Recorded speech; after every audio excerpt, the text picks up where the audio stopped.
Doesn't the inside of my Shifty look as beautiful as the outside?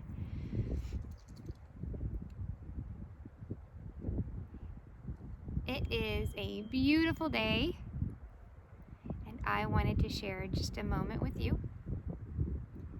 I am knitting on my Shifty Sweater, which I tried to show you in a different episode or attempt. I don't want to call it an episode because it was just an attempt of a video. I'll see if I can't squeeze it in here. But I prefer these to be just one-shot kind of things without much editing. I should introduce myself. I got quite a few emails on the last few videos that say, hey, you don't even introduce yourself. First, let me introduce the star of this podcast, which isn't the knitting, it's where we are. This is Kodiak, Alaska. It is heaven. And if you are fond of days that have a lot of personality and a bit of mystery to them, then Kodiak is definitely that kind of place. It is huge first. It's a huge island with beautiful mountains, the ocean, rivers, streams, forests. It's just a wonderful place to explore and adventure from one end to the other. It's a great place to knit. I find that when I knit, everything I knit matches my surroundings.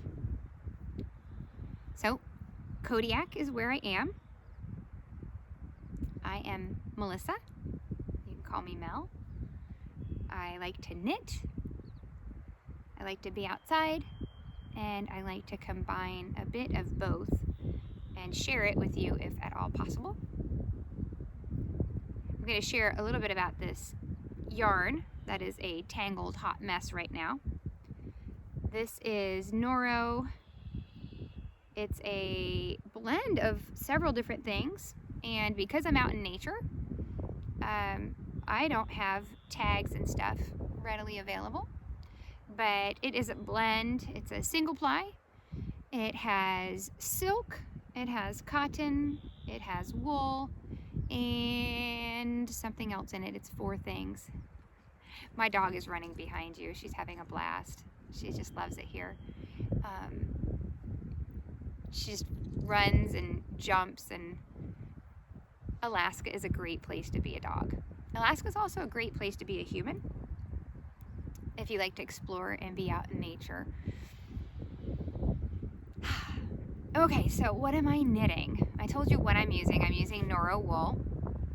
I'll try to remember to post a bit more about this yarn on the blog. It's Encourage Better. So you can find it at www.encouragebetter.com, and I share free patterns there. There's a podcast with a free pattern in it also on there, and knitting notes.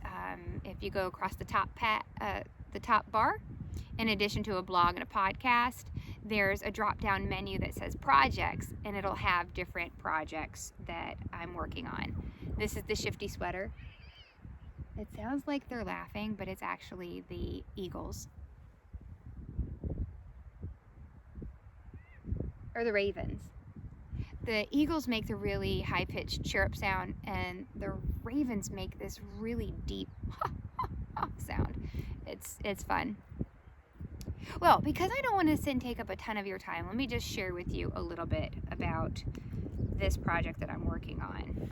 It is the Shifty Sweater. It's my second Shifty Sweater. I have been knitting it since last year. My first one just fairly flew off the needles. The second one is taking a bit longer, and I'm enjoying it. The only thing I will say that I'm not enjoying is I don't have needle stoppers, and I am using these collage yarn needles that are square, which I rather do like, except for the fact that the yarn that I'm using and the needle combination it seems like the yarn and the needles are plotting against me, and every time I put this away, well, actually it's partly my fault too, I don't have needle stoppers, I don't have anything to hold them. I usually have a twisty, and for some reason with this project I have not taken advantage of a twisty. I'll sometimes remember to poke my needles in, but the stitches from this sweater have fallen off. They've just escaped, they've slipped off, they've actually run away from the knitting off the needles, and I find that I have to go back and pick them up and then rework them. Some of them are slip stitches and some of them are actual stitch work, and I have to go and sort through that. So my own fault for not taking better care. Instead of using the 4 different versions of yarn yarn colors that this Shifty calls for, my first one I used 2. One was the spin cycle yarn, and it worked through this color pattern, so it would start one color and it'd move to another color, and then there would be a movement to another color, and so that was the first color. The second color I used was a solid colorway throughout, and so instead of doing 4 colors, I'm just doing 3, and I'm knitting the first 2 until they disappeared. Oh, what'd you find? And then the next one I incorporate, and it's going along really well. I'm enjoying it. Wet dog, and look at her little dirty feet from the sand. Oh, what do you see? You see the friends, huh? You wanna go see the friends? She's so cute. Anyways, really enjoying this. Recommend this one highly. I'm excited about May coming because I'm going to have this done, and I am going to work on the entire month having me-made projects and participate in Me-Made May, or made by Me-Made, Me-Made May. So this one, I'm challenging myself to get this off the needles before the end of April and have it into my rotation, because I have a lot of projects that I want to have finished before the end of May, and so that way I can wear them.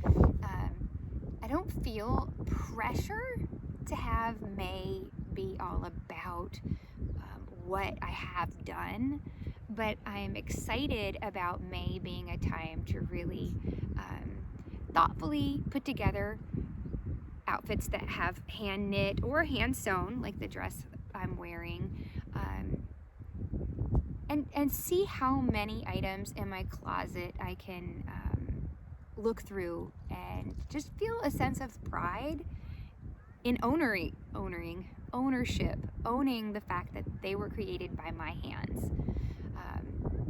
Or some of the projects in my closet I worked with my mom making when she would come to visit, and those are very special too. So if you're watching this and you're listening to me ramble on about May, do you participate in Me-Made May?